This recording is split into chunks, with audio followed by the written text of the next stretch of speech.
séculaire depuis entre l'Égypte et la Lettonie depuis son indépendance et on aspire à coopérer davantage dans tous les domaines.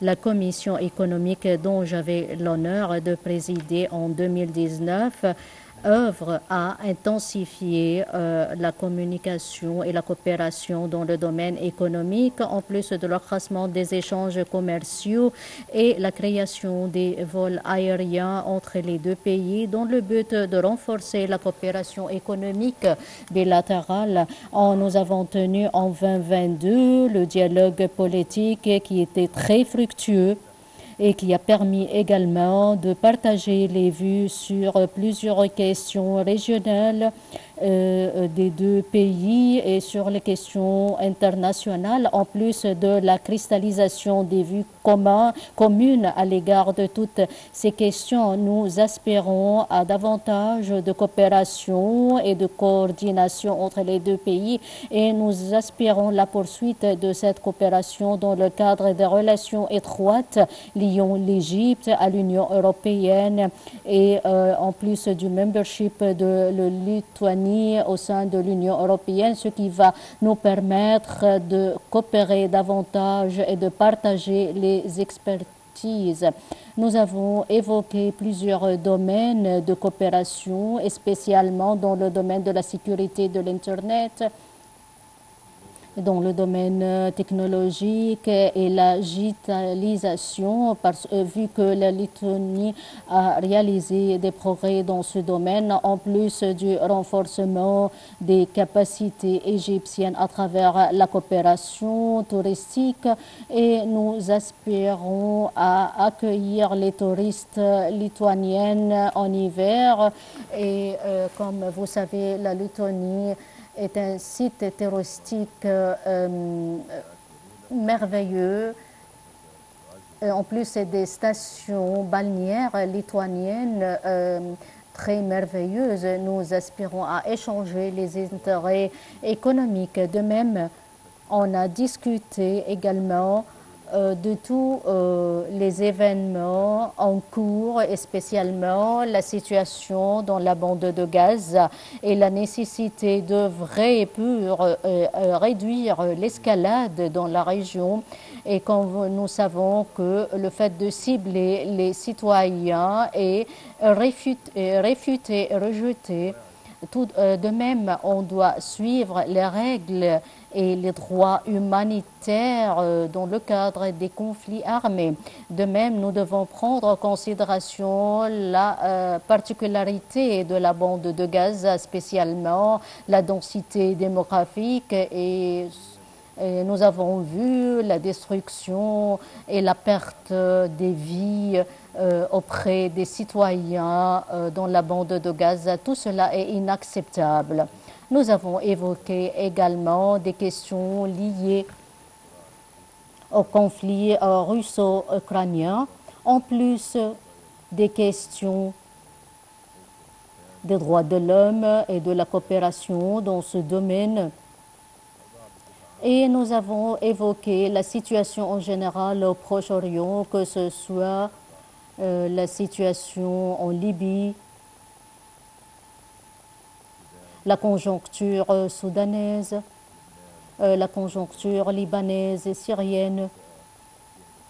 La région subit des perturbations, ce qui impacte directement la sécurité et la stabilité, non pas seulement au Proche-Orient, mais qui a des impacts sur la scène européenne. De même, nous devons œuvrer pour surmonter l'instabilité et le terrorisme. On doit combattre le terrorisme d'une manière intégrée, que ce soit de point de vue sécuritaire ou intellectuel. De même, nous devons lutter contre toutes les idées extrémistes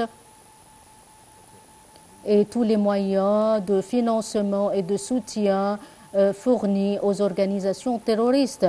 De même, nous avons discuté de l'immigration clandestine et j'ai expliqué à son Excellence le ministre la responsabilité assumée par l'Égypte En la matière, l'Égypte accueille un bon nombre de réfugiés. De même, je lui ai déjà expliqué ce que nous faisons actuellement pour l'accueil de tels réfugiés sur les territoires égyptiens et le soutien fourni à de tels réfugiés. Et de même, nous œuvrons pour renforcer la coopération entre l'Égypte et les pays de l'Union européenne, que ce soit au niveau bilatéral ou multilatéral, pour renforcer les capacités égyptiennes et pour renforcer le soutien qui est dans l'intérêt des pays européens parce que l'Égypte comme vous savez, est devenue un pays de destination au lieu que ces personnes se dirigent vers l'Europe. Une autre fois, je lui souhaite la bienvenue et j'aspire à examiner et à évoquer davantage des questions en plus la coopération entre les ministres concernés pour profiter considérablement des opportunités disponibles et qui seront utiles pour les deux parties, spécialement dans le cadre des relations bilatérales qui se caractérisent ou qui sont basées sur la compréhension mutuelle et l'amitié et la volonté de respect mutuel, en plus de l'action positive pour réduire et alléger la tension au niveau régional et international. Veuillez prendre la parole.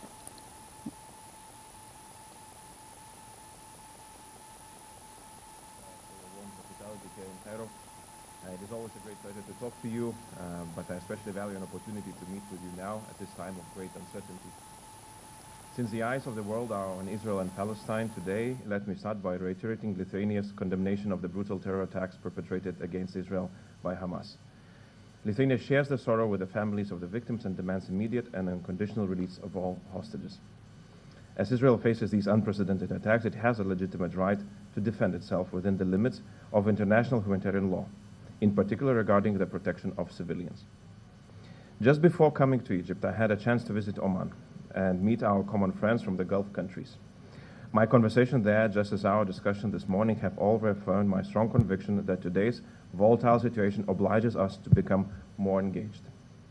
Lithuania, Egypt, Europe, and the Arab world all have a strong interest to preserve the rules-based framework to ensure peace and stability. At the same time, there are other actors who are far less interested in stability and whose goal is to spread division and profit from suffering. We cannot let these forces take the upper hand.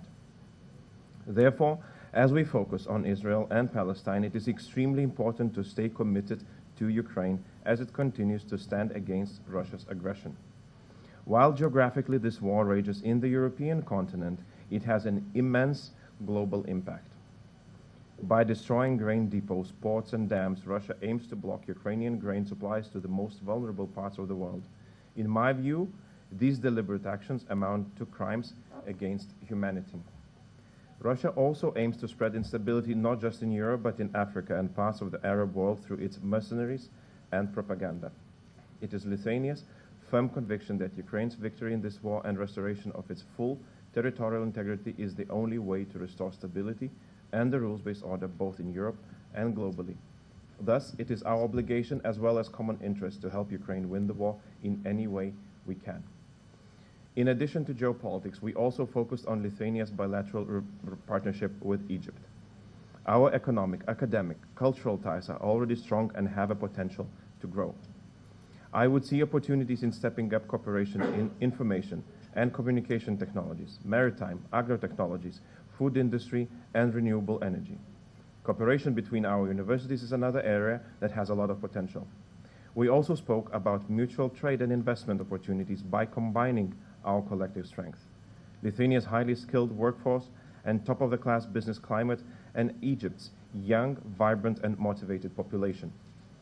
Egypt remains one of the main tourist destinations for Lithuanians. Thus, it is important to strengthen our legal framework in this field through additional agreements that could be signed. Finally, I have encouraged the minister to consider opening an Egyptian embassy in Vilnius that would further energize our relationship. Once again, Minister Shukri, let me thank you very much for hosting. Let us hope that our next meeting will come at a more peaceful time. Thank you. شكرا جزيلا. Finalement, on va commencer les questions. Madame Passente de l'agence MENA, ma question est adressée aux deux ministres. Au cours des dernières années, on a vu un accroissement des visites et des rencontres entre les responsables égyptiens et lituaniens. Quelles sont les significations de ce rapprochement et est-ce qu'il y a convergence des vues entre les deux pays à l'égard des questions internationales? Merci. C'est vrai, il y a un intérêt commun pour le développement et le renforcement des relations basées sur l'amitié entre les deux pays. De même, nous constatons l'importance des domaines de coopération qui sont dans l'intérêt des deux pays. Ces relations sont basées sur l'amitié et sur la coopération. De même, nous pouvons élargir l'intérêt dans le domaine économique et dans les domaines déjà signalés par Monsieur le ministre et que j'ai déjà souligné également. De même, nous déployons des efforts louables et nous menons des coordinations, spécialement dans les milieux multilatéraux, en plus du membership de Lituanie au sein de l'Union européenne qui noue des relations étroites avec l'Égypte. Nous œuvrons à élargir et à renforcer la coopération. De même, nous partageons les points de vue à l'égard des questions régionales et internationales, ce qui assure la stabilité. En plus, l'échange des visites est basé sur la cristallisation d'une vision conjointe visant à assurer la stabilité et la sécurité et qui sera dans l'intérêt des deux pays.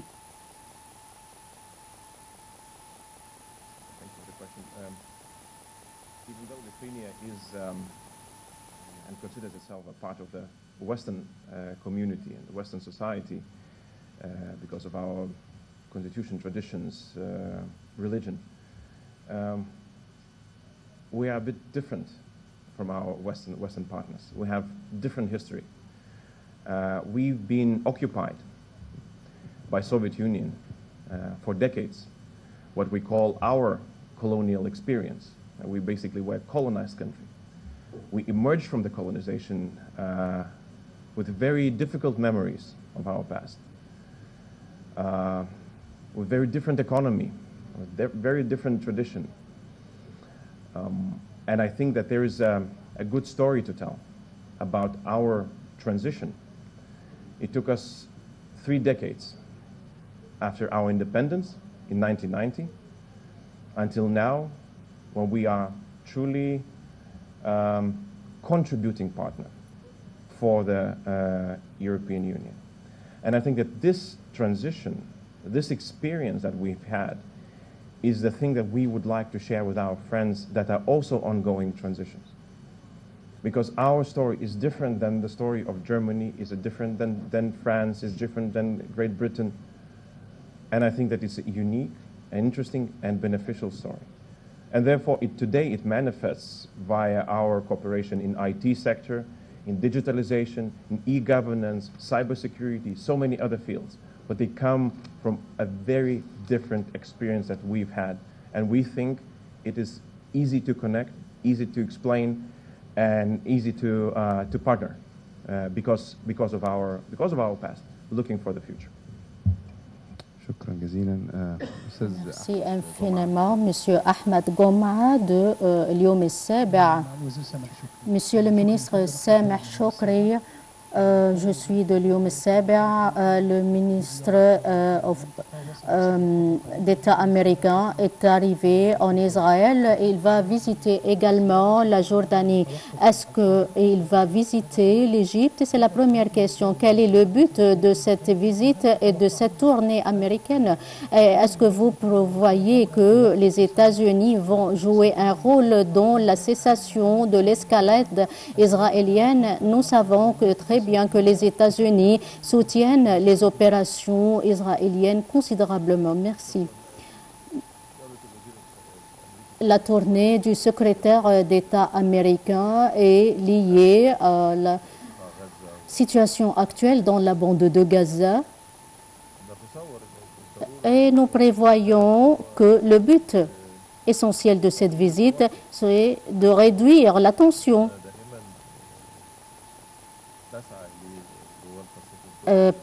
Comme vous savez, les pays qui assument la responsabilité dans le cadre de leur membership au Conseil de sécurité et un pays ayant un poids comme les États-Unis œuvrent à contenir les crises et à réduire et alléger la tension dans le cadre du conflit militaire et à restaurer la stabilité dans la région et ne visent pas également à accroître l'escalade militaire.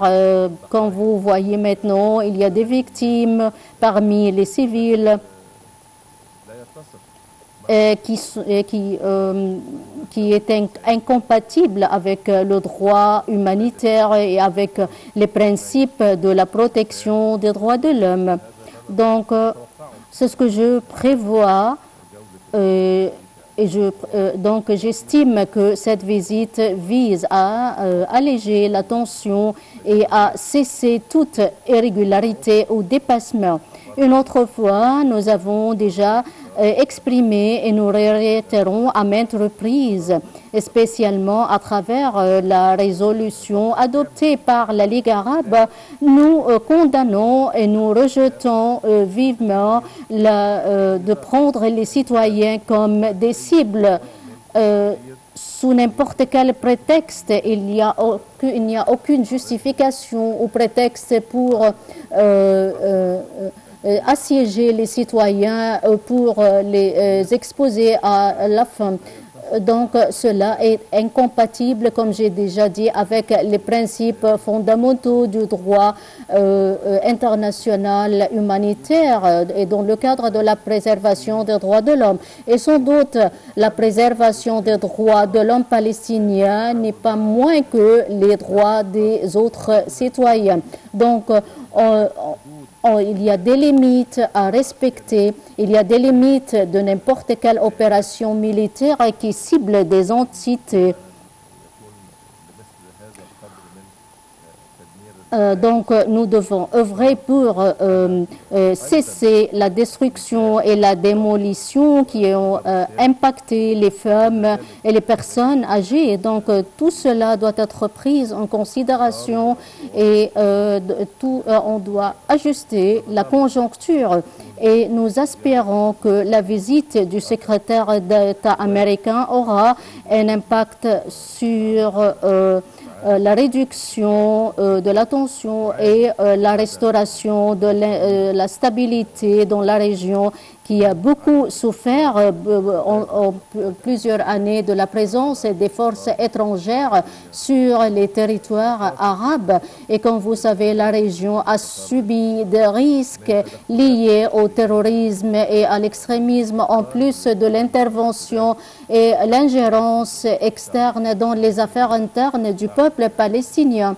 Et comme vous savez, depuis un demi-siècle, le principe adopté par la communauté internationale, c'est la solution et la création des deux États. Mais ce principe n'est pas réalisé jusqu'à maintenant. Et nous devons soutenir cette solution. Alors, si ce soutien est inutile ou vain, spécialement en présence des États et des regroupements considérables qui ont des effets et des impacts, alors ils doivent être contre certaines politiques et ils doivent soutenir la création des deux États. Et si cette solution n'est pas active, alors cette politique déclarée seront inutiles et sans valeur. Je crois que la communauté internationale doit affronter l'échec réalisé au cours de demi-siècle passé. Il doit dire que cette situation est inadéquate et incompatible avec les droits internationaux de l'homme, considérés comme des bases essentielles de nos partenaires internationaux. La dernière question du journal El Gomhoreya. Ma question est adressée à M. Sameh Choukri. Hier, il y avait une résolution adoptée par la Ligue arabe au niveau ministériel et à l'égard des opérations militaires dans la bande de Gaza et aux alentours. Qu'est-ce que les pays arabes peuvent faire et quelle sera la position arabe pour mettre fin à cette guerre et pour réduire et mettre fin aux risques? L'Égypte assume une responsabilité très spéciale et on a continué l'ouverture du passage de Rafah pour l'acheminement des denrées alimentaires et ce passage sera pour toujours ouvert pour satisfaire tous les besoins dans la bande de Gaza.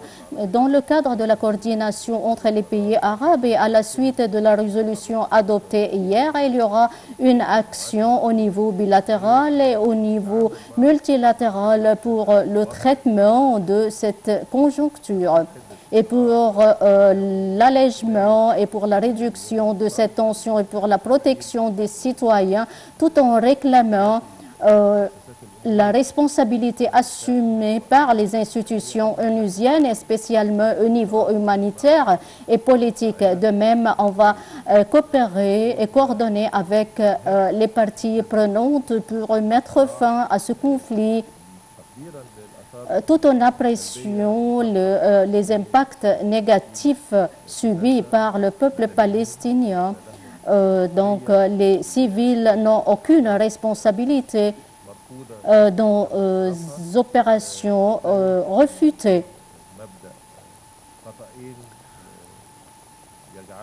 Donc, ce sont deux erreurs et on doit prendre en considération la légitimité internationale. Les pays arabes vont mener une coordination continue avec les parties internationales et les institutions onusiennes pour traiter les impacts résultant de la conjoncture actuelle. De même, l'Égypte va interagir avec toutes les parties concernées dans le but de les renforcer, à prendre en considération l'importance de contenir cette crise et d'éviter l'escalade de cette crise parce que c'est une situation très grave, non pas seulement pour la région, mais affecte négativement la paix internationale. Merci.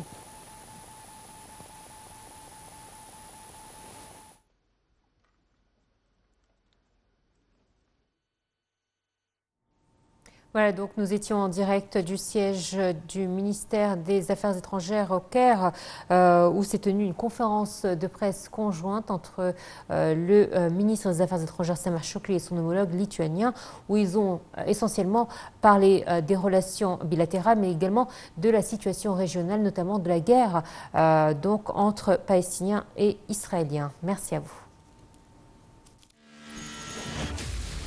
Egypt opens up to the world.